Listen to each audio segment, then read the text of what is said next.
Wink, Max, and Free Culture at NYU for helping put this event together. We're really honored to have John Perry Barlow speak today. I first came across his name in the liner notes of a Grateful Dead studio album that I had back in high school.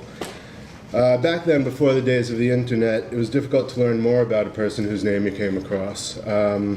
Unless you knew someone who knew something more about that person, or there happened to be an article or a TV show about that person, there just was no way of doing research on him or her unless you put a lot of effort into it.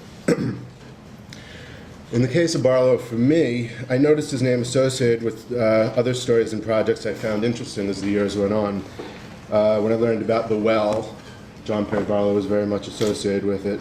As I became a devoted reader of Wired magazine, again, Barlow was prominently associated with the publication. And of course, when network technologies started transforming our society and the Electronic Frontier Foundation was created to champion the public's interest in critical battles affecting digital rights, I discovered it was co-founded by none other than our guest, John Perry Barlow. Think about how different my discovery of John's work would have been today with Google's indexed internet. Not only would I have instantly learned that he was a retired Wyoming cattle rancher, a former lyricist for the Grateful Dead, and co-founder of the EFF, but I would also discover that he had been a fellow at the Institute of Politics at Harvard's JFK School of Government and is currently one at their Berkman Center for Internet and Society.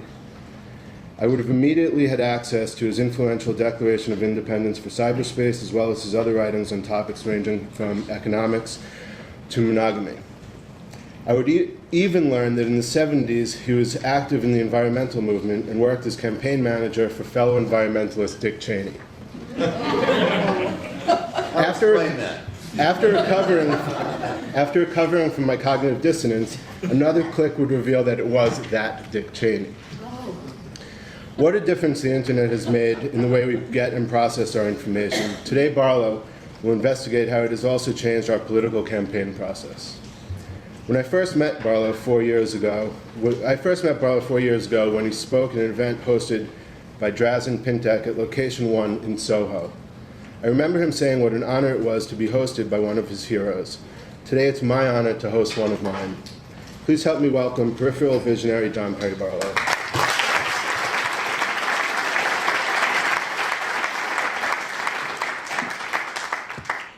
Sorry I'm late. It's a jungle out there.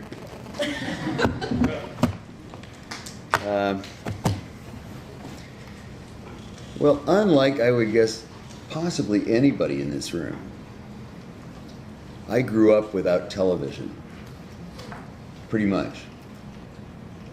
I grew up on a cattle ranch in Wyoming, which was, this used to be an important consideration, or it was thought to be. The nearest town, which was 14 miles away, prided itself on being further from a railroad than any other town in the United States. As if that was a distinction.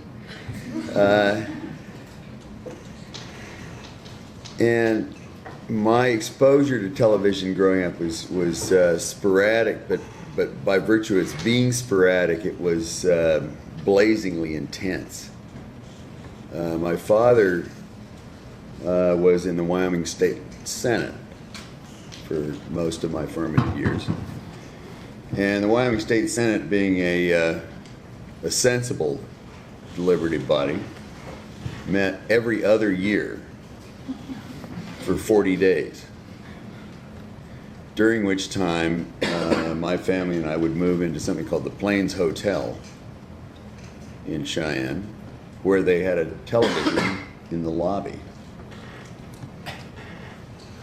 And that was where I first started to encounter television. In fact, it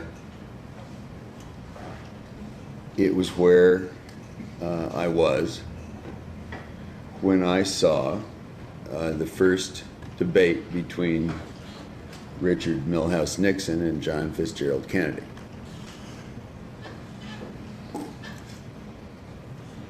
Now, I come from a long line of Wyoming Republicans. In fact, I, as you may have guessed from the introduction, have been one. And you know, there are various layers in politics. I mean, there's policy, and there's personality, and there's charisma, and there's, you know, effectiveness, and you know, and there also is a very important quality of politics that people have now forgotten. I mean, they quote Tip O'Neill about how all politics is local, but they've tended to forget this.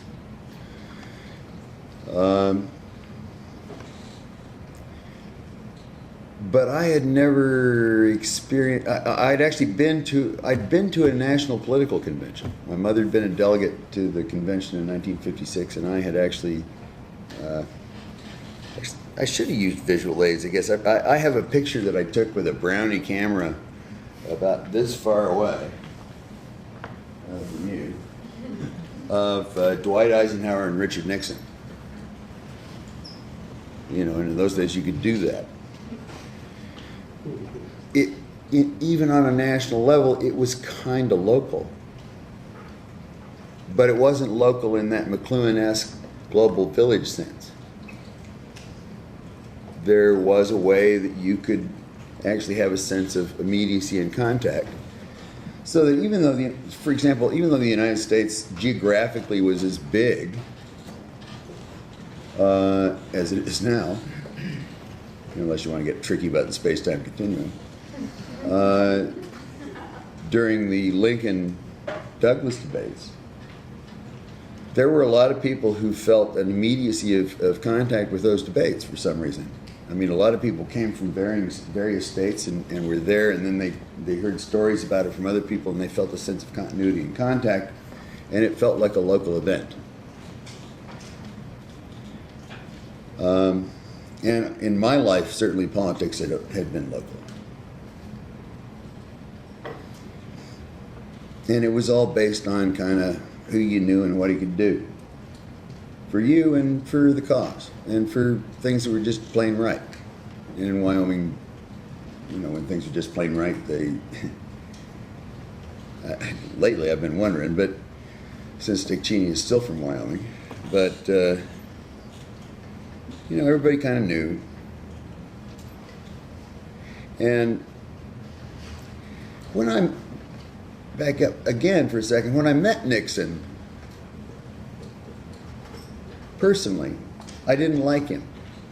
I mean, I reached out my hand and he patted me on the head, and I thought that was a lame thing to do.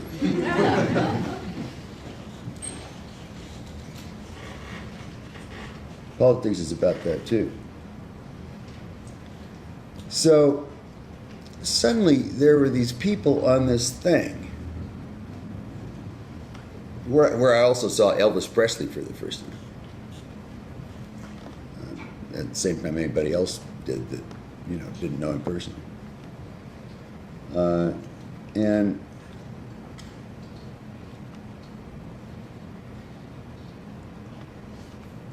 they had this, I now recognize, surrealistic sense of being real to me. I mean, it's a hallucinatory sense, excuse me. Hallucinatory sense of being real to me. And it was borne out by the fact that Nixon still seemed like a fool on a heart-to-heart basis. And then this guy Kennedy just seemed like a cool guy. Now, I'm from Korth, Wyoming, and I'm not, you know, that's the kind of cool guy that I haven't encountered before. But nevertheless, he's got something.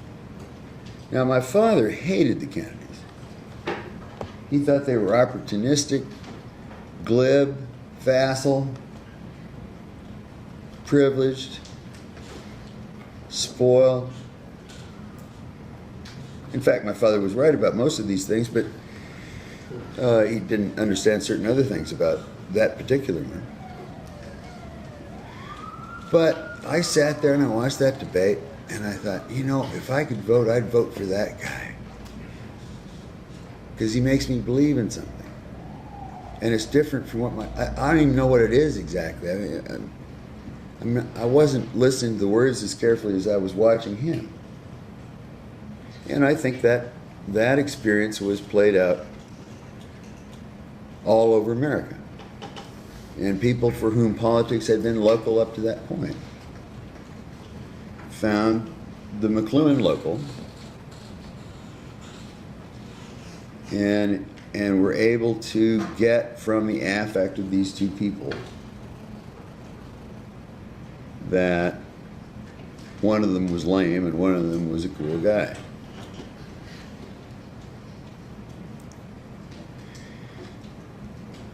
There's a hazard in this, and we'll get into that. I mean, and I don't think they were listening to the things that those guys said very carefully.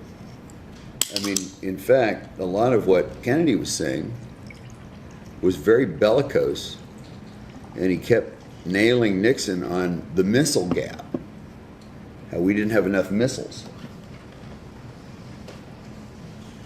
And if we were going to go toe-to-toe in nuclear combat with the Ruskies, we were going to have more missiles. Well, I mean, that would appall me today. It would have appalled me then if I knew what he was talking about or had actually been listening, but I wasn't even listening. I was just looking at this cool guy. And so was America. And that cool guy was elected. And we could debate at great length what he did that was right and what was wrong.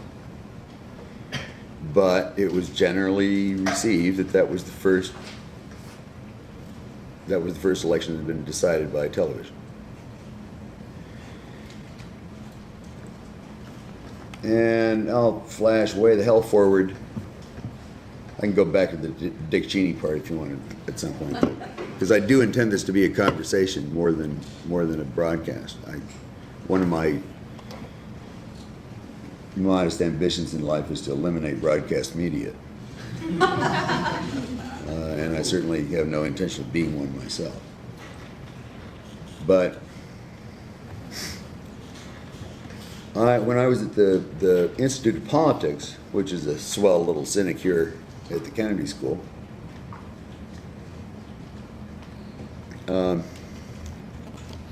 in, I can't remember the month for sure, but I mean, it seems like it's almost exactly a decade. I was on a panel there with Teddy Kennedy and John Kennedy Jr., who, for a variety of convoluted reasons, had become one of my closest friends. My father was probably spending 2,500 RPM in his grave, but... And I think Dan Rather was on it too. And the proposition was that that soon there would be an election in which the internet would have the same decisive role that television had in 1960. And it was interesting because the other guys on the panel hated the internet pretty much, didn't use it, didn't understand it, and yet they were ready to think that the next election coming up might be like that. I didn't think so. Because I mean, I have a friend at the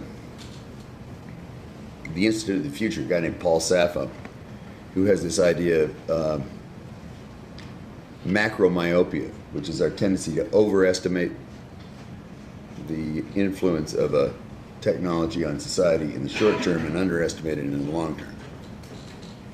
And they were all suffering from macromyopia big time. I mean, really, if something is truly transforming to society, at least half of society has to die off before it'll actually start to have an effect. So my position was that it was going to take at least 10 years. And I wasn't even sure yet then. And I think that, we are at this moment,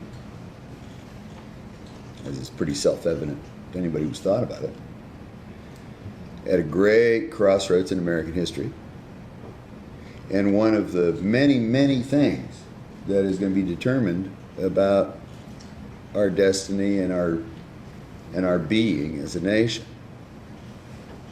in a few days will be our relationship to this miracle that I still think is, the most significant human accomplishment since the capture of fire. One of our candidates doesn't share that view. In fact, he's proud to say that he has his wife do all of his internet surfing.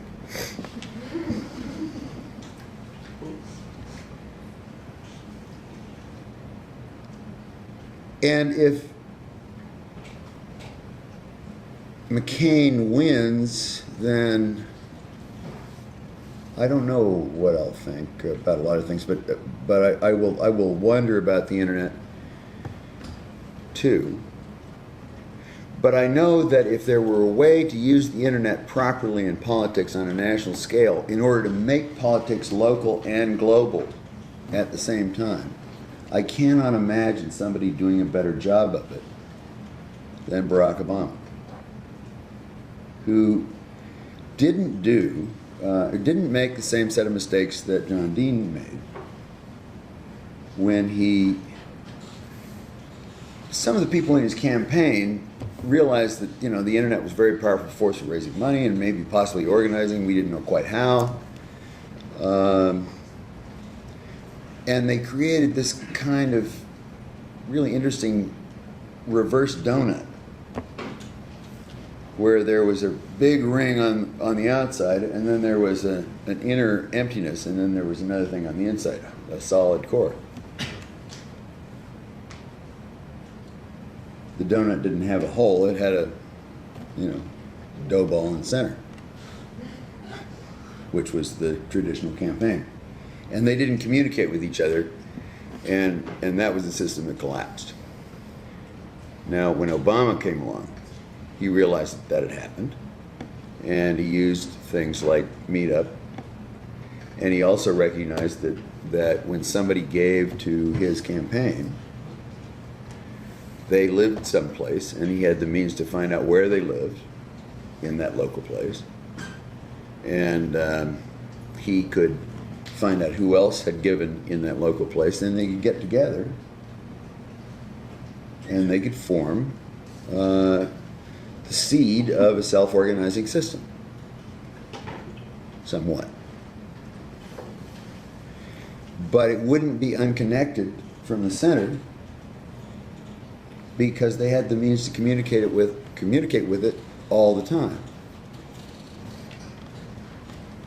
And the people who were out there in those self-organizing cells knew that they were part of that organization. And moreover, as a means of raising money, they'd figured out how to make it easy to give money on the internet. So you didn't have to go through a whole rigmarole to do this. So that it was, there was one point in the campaign where Obama took pride in the fact that somebody had given him I can't remember what it was. It was like $18.53 or something like that. It was an odd little number. But she'd been able to do that without much trouble to herself. She was an older woman. Does anybody remember that? Anyway. One of the things about getting older, I used to think I'd start to forget stuff. Instead, I'm plagued by this thing that I call jamais vu, which is remembering stuff that never happened.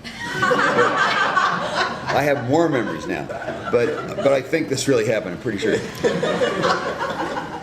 And also there's this, he recognized that there was an anonymity to the process which he increased. And so you have emerging phenomenon like the fact that I read a few days ago that in Utah, which is, I wouldn't say a huge Obama state,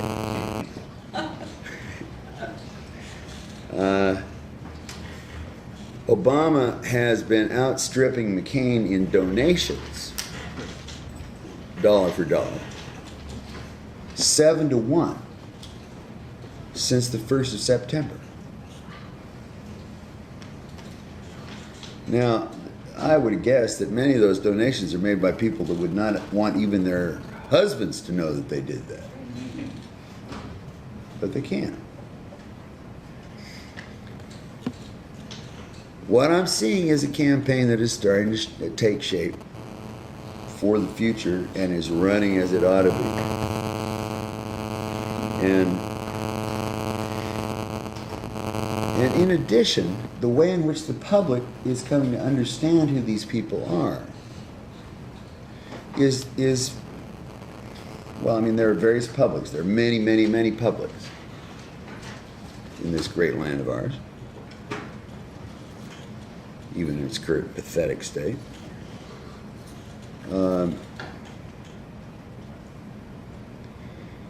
And there are a lot of people who now have the ability to get way beyond the affect. Not to say that they don't have the affect, and actually that's a big part of it, because, but they have a very different access to the affect. They have the affect in the outtake. They have the casual walking around affect. They have the clip like Joe the Plumber that is much too long to run on network television. You know, and personally, I think that was a hugely important clip for Obama, because it means that Obama was willing to stop and talk to this guy and explain more about his tax program than McCain had said about any particular issue to anybody except for maybe the issue of Obama. And people could see that. And people could research stuff. And people could take the time and consideration. Now, it is also true that we are in a time which is painfully obvious to somebody who was never raised with this narcotic and doesn't own a television now and thinks there's no safe viewing level. That television has just wreaked absolute devastation on the clarity of the American mind. And I'm not going to put that straw man up. I don't think I'm going to get anybody to disagree with me here. But there are still a lot of people who, even though they constitute a minority that is dwindling, they have a significant plurality because they are unified around a very narrow beam of reality. And in fact have been trained all their lives not even to notice the difference between experience and reality, experience and information. They confuse them. They think they are the same thing. And so they are still an enormous block of consciousness. Meanwhile, out on the internet, thanks to the efforts of my colleagues at EFF and you know, a lot of people in classes like yours, it's still a free place. You have 150 million lonely pamphleteers on 150 million street corners preaching their little messages, and power laws notwithstanding, it is still a very fractious thing. It's not like it was if you'd been living in a total electric home in a suburb during the time when I was sitting in the lobby of the Plains Hotel and watching Nixon and Kennedy debate, where you had 3 channels and they all had that. And America was united in an almost totalitarian way.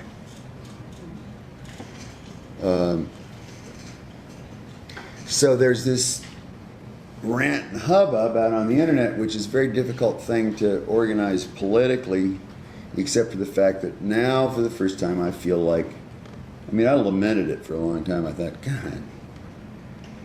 So this is what free speech looks like. Human beings aren't quite as good as I thought they were. But they're starting to rise to the occasion. So there's that information flow. I mean, reality is what you can be able to believe that it is. Reality is what you are allowed by your cultural filters and your media and your language and your perceptions to see and experience. And now there are people who are experiencing radically different realities in America, some of whom are real, I mean, a great many of whom actually, a large number of whom are persuaded that wouldn't it be great if America were run by a hot woman? I have 2 words for you folks, by the way, just 2. President Palin. I got 1,000 bumper stickers today that say President Palin. If anybody wants one, contact me. But so you have a completely different. You've got a completely different way of understanding the political process, and it still doesn't wire into Congress very well. I mean, Congress gets bombarded with email messages. Well, what a congressman cares about, most of all, is where he gets the money for his next election. Well, he cares, and also he cares about other things, or he wouldn't be there. I mean, really, that's a very difficult job. People decry Congress, but I mean, people don't do that rather nasty job and dull a lot of the time, unless they really believe in it. But I mean, for a congressman, he doesn't know where that email is coming from. It could be robo email, and there's a lot of it, and so it still doesn't connect in, and also there has been a huge kind of natural and predictable immune response on the part of that legislative body to the idea of the internet. I mean, the Electronic Frontier Foundation for a while thought that the way that we would proceed would be to lobby Congress and get them to do the right things, and pass the right laws, and that would be very helpful, since the rest of the world would probably use our legislation as a model and whatnot. And then we realized that they were not simply clueless, they were anti-clueful. They were dynamically anti-clueful. I mean, as late as, I guess it must have been 97 or 8. Tom Daschle, who was then minority leader of the Senate, had a friend of his call me and asked for me to come in and talk to him about something, and I came in. And he said, Alvin Toffler tells me that if I want to understand this cyberspace thing, you are the guy to talk to. And I said, well, there'd be better candidates, but yeah, I'd be one. And he said, I want you to tell me everything you can think that would be relevant to me, because I really don't know a damn thing about it. Smart guy, too. And, and also an unusual senator in the fact that he had an attention span that was longer than an elevator ride. And listened carefully for a long time. And finally he said, what you're telling me is that we should do nothing. And I said, yeah, that's pretty much right. And he said, you know how hard it is for us to do nothing? I said, looks easy to me. And he said, no, but you know how hard it is for us to, ignore or appear to ignore something that seems to be very important and threatening to the popular mind. And I said, yeah, probably. And he said, I didn't even know how I'd explain this to my colleagues. I'm not even going to try. But what you could maybe do is try to come up with things that we could do that would look like something but wouldn't be anything. And and I already knew that was hopeless because, the motion picture industry and the record industry and a variety of other really important groups had realized that, you get the government you can pay for, and had done so already, so that you'd have things like the Digital Millennium Copyright Act attached as a rider passed in the middle of the night by people who had received an enormous amount of funding for their campaigns from that set of industries. In spite of their relatively trivial contribution to the American economy.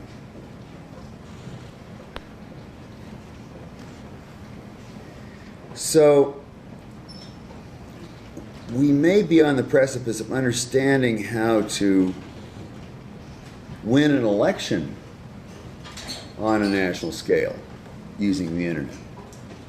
I don't actually think that we are very far along in figuring out how to govern using the internet, for reasons that are sort of associated with the story I just told you, but also that sense of real immediacy and connectedness. I mean, I'll bet that you are as glazed over by email as I am. I mean, I have megabytes flying over my head every week. I mean, of real stuff, even after 95% of the spam's been gone. And congressmen and senators are very busy. I mean, they have human attention is I wouldn't buy a modem. Well, you probably don't even know what a modem is, but I wouldn't buy a modem with the I/O of the human brain in text. I mean, it's a very narrow point there, and to try to read all that stuff is practically impossible, especially when you're thinking about other things, and you have to be. So I don't know. I think we are still evolving the systems of governance that are going to be necessary, for taking care of the physical world that use this tool. We can talk about that, but it's not entirely relevant. But I think that the people of this country have been organized in a way that they've not been organized before, and in addition, I think it's a very important addition. The President of the United States, even in our somewhat weakened capacity, is still one of the most leveraged, has more leverage than any other human being on the planet, and it would only be fair for the entire planet to vote for him. Yeah. And I don't have to tell you how the election would come out if that were the case. Though McCain did, honest to God, he got an endorsement day before yesterday from a foreign, Al-Qaeda endorsed him because he'd be better for recruitment.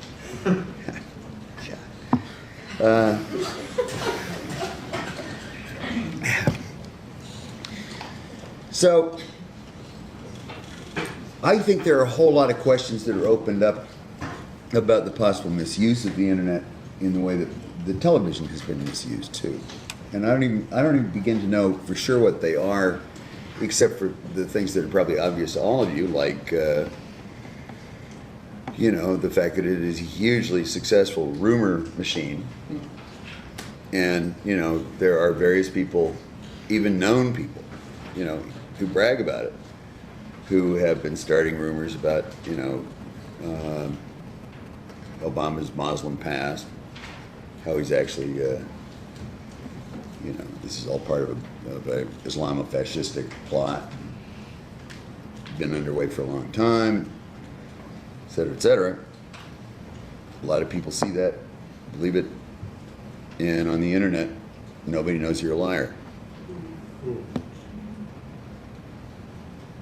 I used to think, in my palmier, more optimistic days, that the truth would automatically self-correct in cyberspace, because if you said something that wasn't true, there would be a million people that would come along and tell you that was wrong. And in Wikipedia, provide some evidence that that can be done. But, you know, Wikipedia is a community of folks that have an ethic. The internet is another matter. And there are a lot of very loud voices out there on the internet that are spreading some amazing crap. And it's not that easy to stop it, because it multiplies exponentially just like anything else.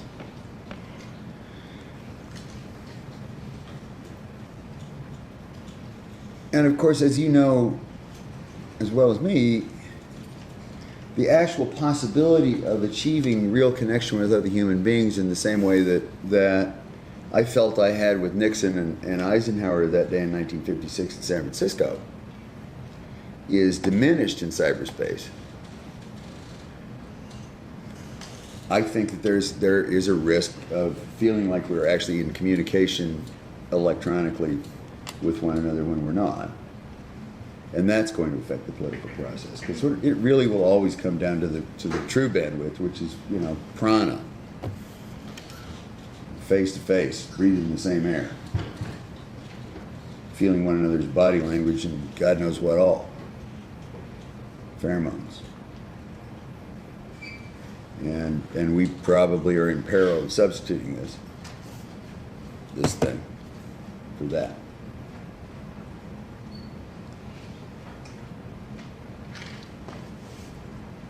All right.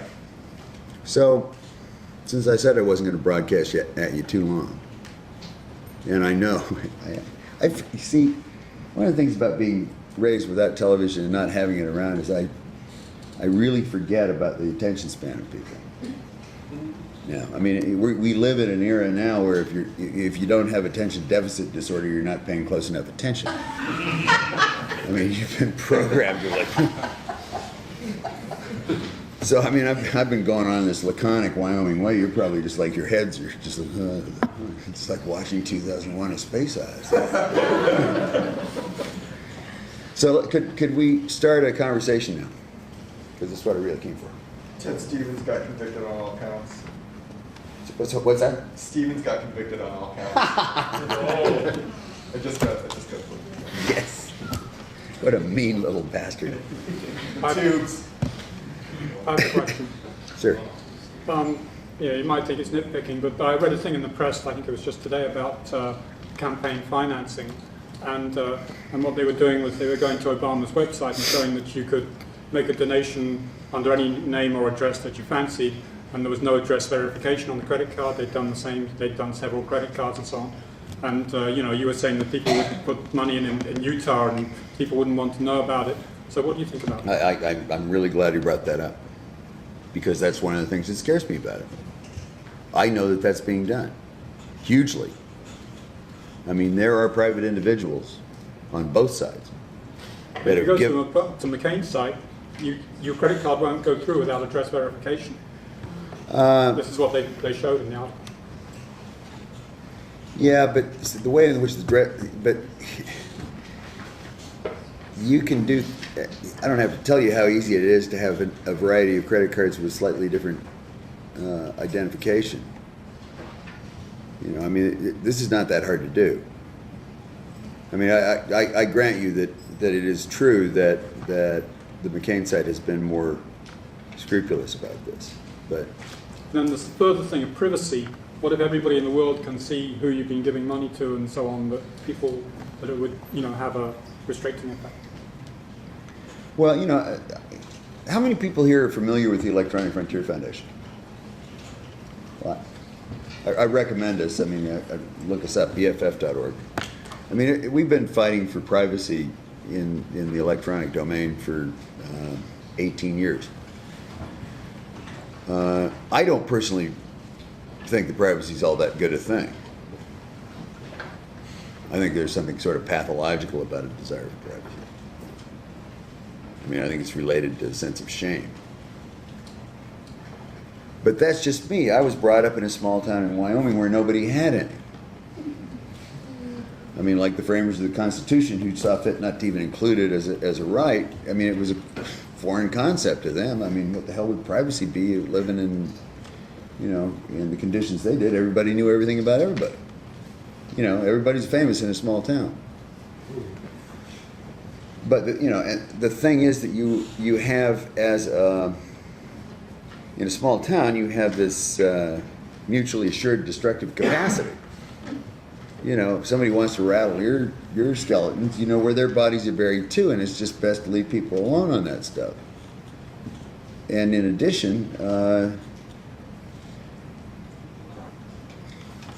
well, there is that amnesty that is involved by looking somebody else in the eye and knowing them really, and unfortunately now we are in conditions where you can, you know, you can roll up the digital slime trail that anybody leaves in a contemporary society just by being, and come up with a simulacrum of that person that, you know, can practically dance.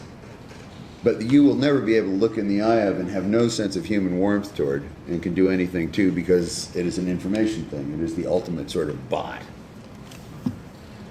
And so I worry about that, even though I still have no privacy whatsoever. I mean, if you look up my name in Google, you'll get all my home addresses and pictures of my children and the number that rings in my pocket.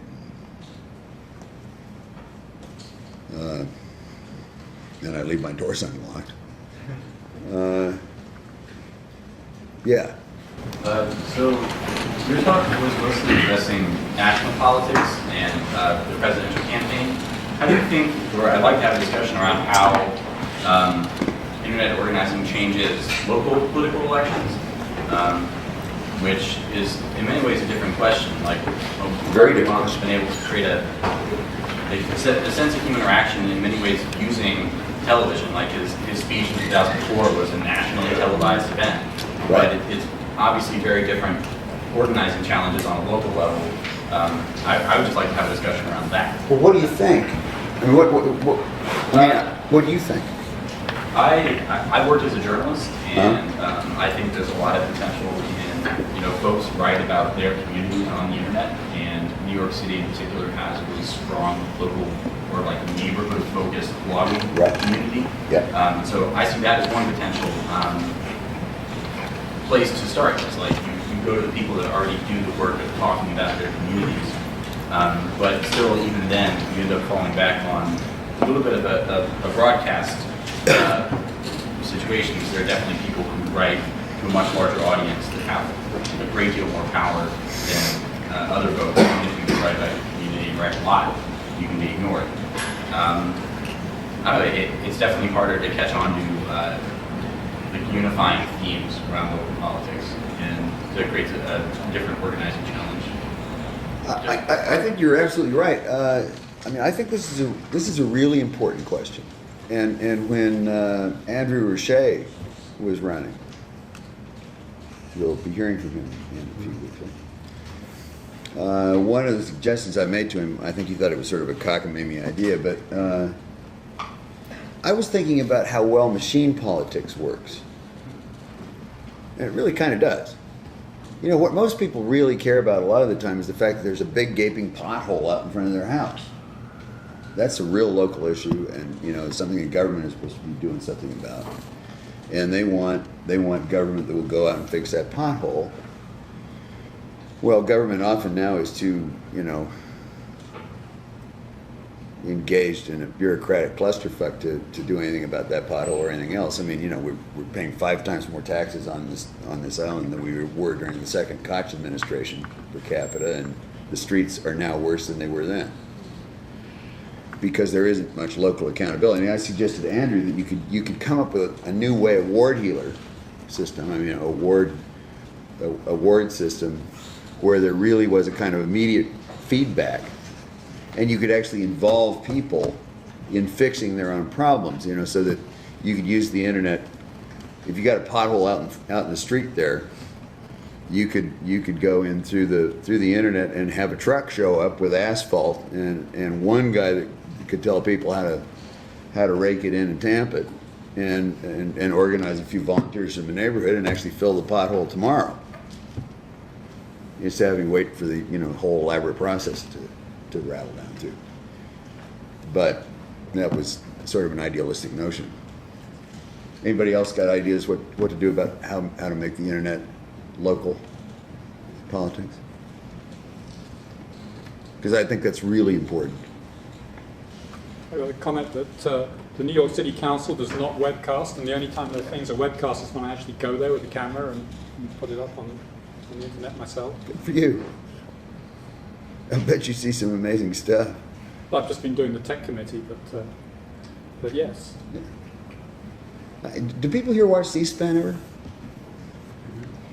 I mean, that's one of the best things about television. I mean, you can get it on the internet, fortunately, but it's really cool. People talk about, you don't want to watch sausage or legislation being made. I actually, well, I really don't like watching sausage being made. I've done it, but legislation being made is really pretty interesting. Recommend it. Anybody else? I mean, not on that topic. Well, as far as doing local politics or local organization, there's another site. I mean, probably people are familiar. It's called Donors Choose. It's a sort of, it's currently, I believe, only oriented towards donation into like an education-based, local. People would show up and say, okay, I have a school here and I need like 300 books or something like that. And people, please donate.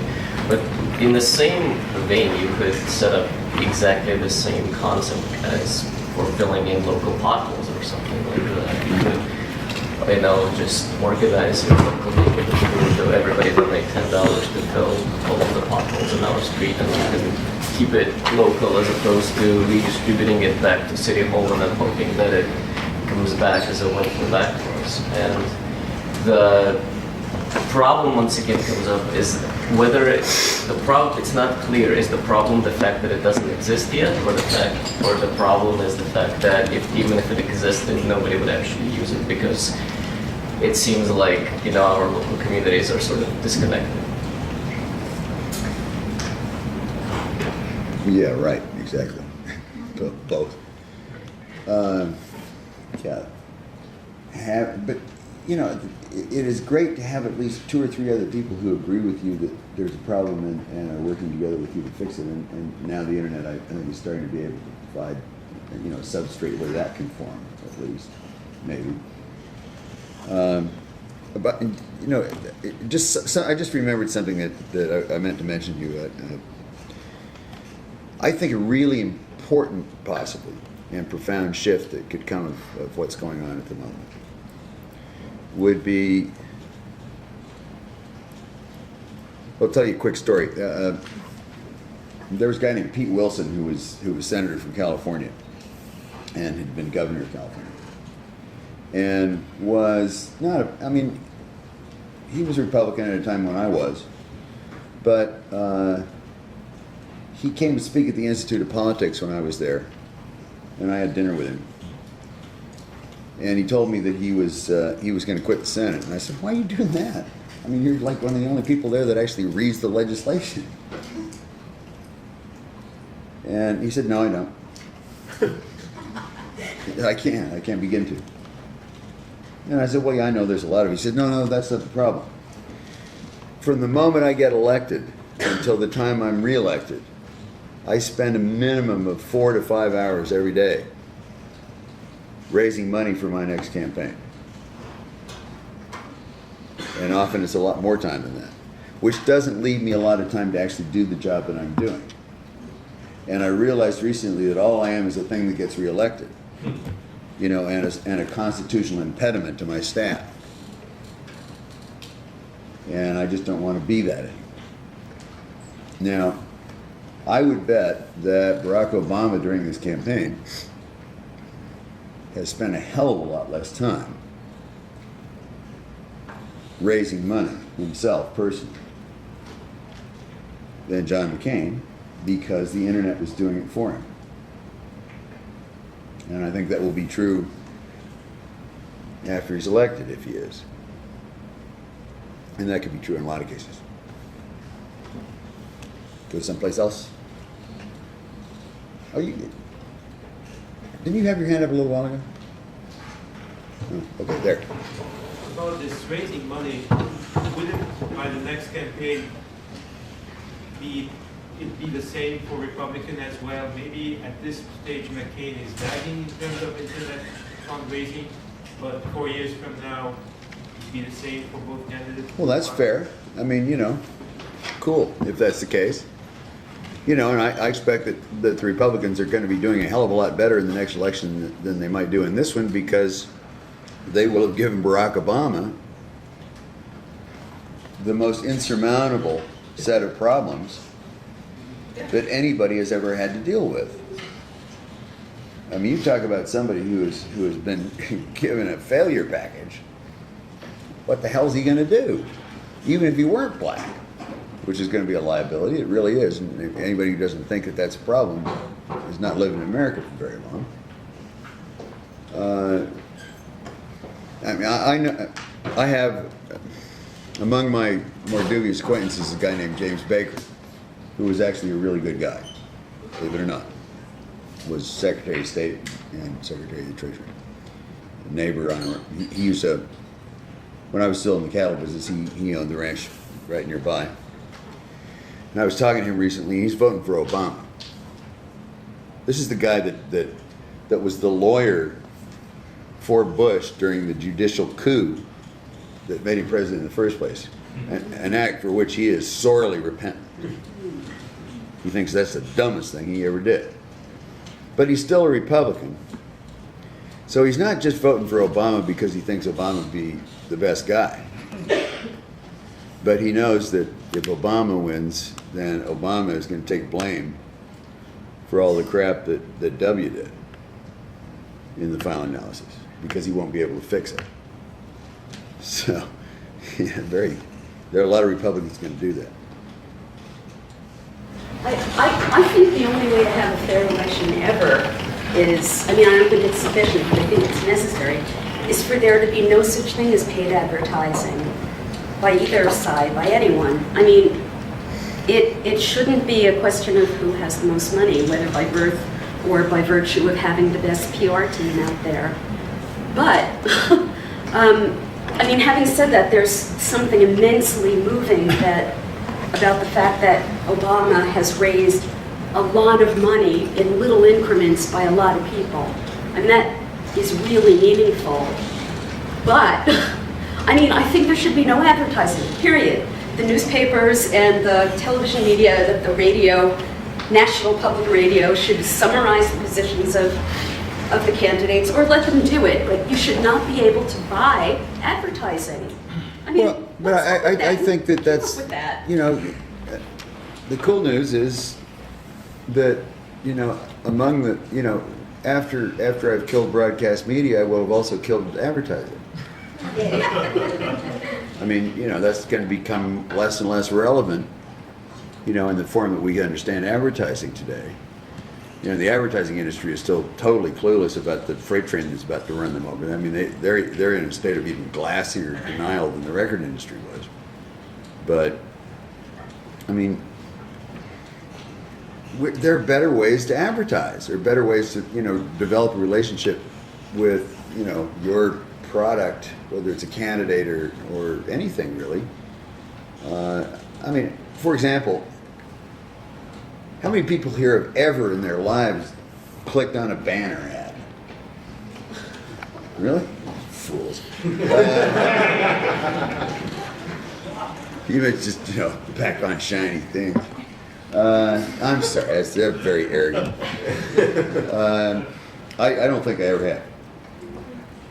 Because I know what I'm going to get. But on the other hand, I click quite frequently on the right-hand side of a Google search.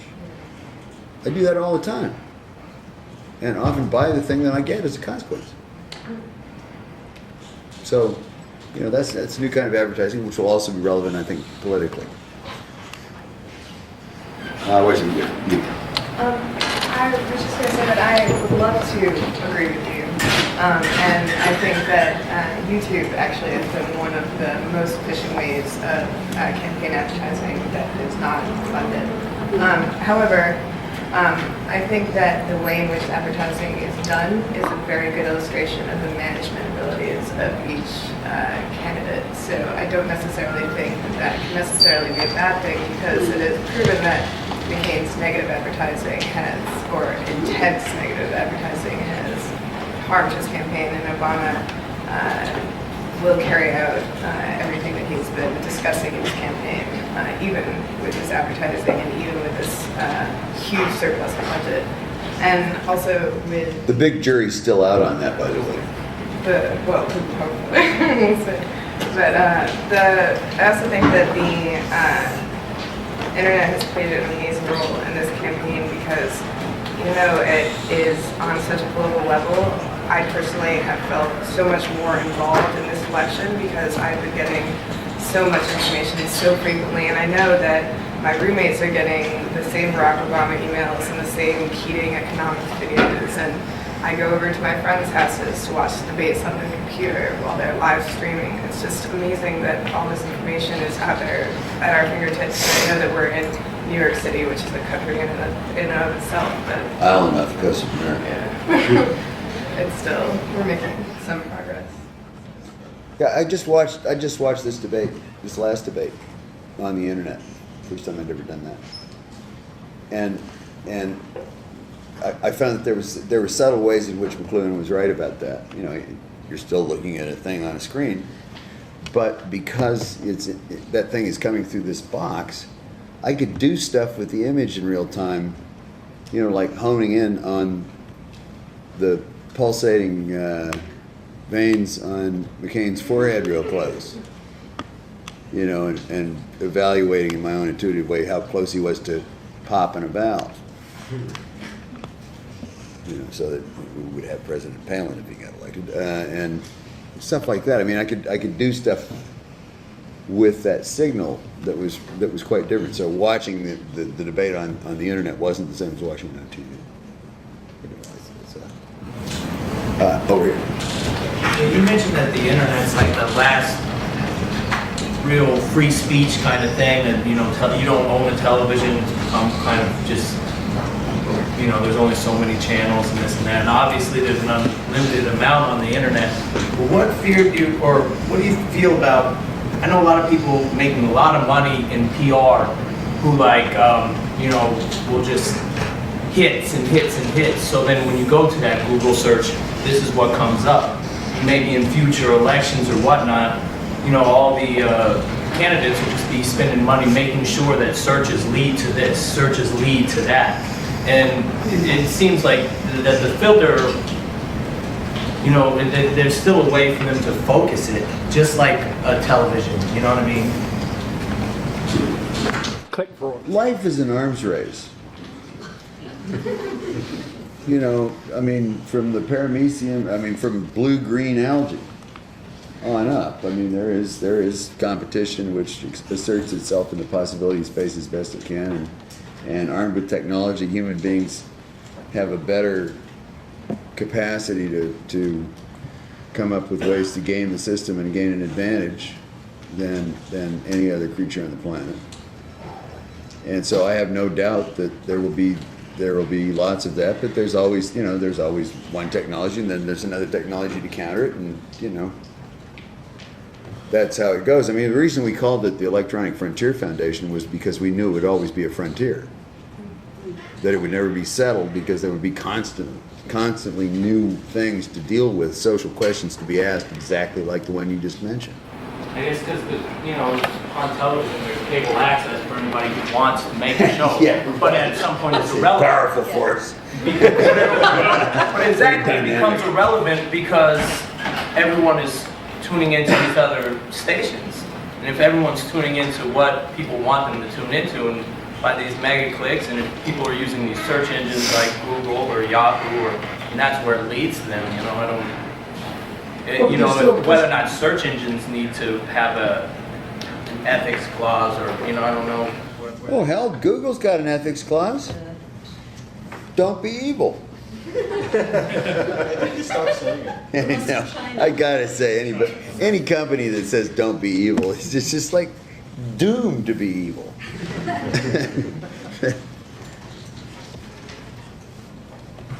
you know, with all these, with camera phones and the ability to take a picture and send it to someone so quickly, you can do video now, send it quickly. I feel like, at least in this country, which is different than other places like Britain, where you have parliament and they yell at each other and go crazy, you know, here, you watch C-SPAN, like you mentioned before, but C-SPAN can be really boring because the politicians are so afraid here to let their guard down in many ways because they know they're being watched all the time. I just think, I'm wondering what you feel about that being a good thing or a bad thing, that communication is so fast, and when are we going to see our politicians and our system become more like it is maybe over there, where they're not afraid to let their guard down? I think we're going to readapt. I mean, I'm a pronoid. I mean, this is a pathological condition, you know, where you think the universe is a conspiracy on your behalf. But so I can't tell you for sure that this is going to be the case. But I really feel like that one of the things about being like completely transparent and visible is that gradually you become at home with being yourself and natural with it. It's when you've had the experience of being able to hide that you're awkward about letting yourself be visible. And I think eventually people are going to... Are we reaching a cut point here? We are. Okay. What time is this spiel? Like now. Oh, I'm sorry. I didn't mean to hold you guys. You probably have classes to go to. But I mean, we are reaching a point where, you know, people will get used to it, I think, again, and you know, and will realize that there's a great virtue in just being who you are. Thank you all for coming. I'm sorry.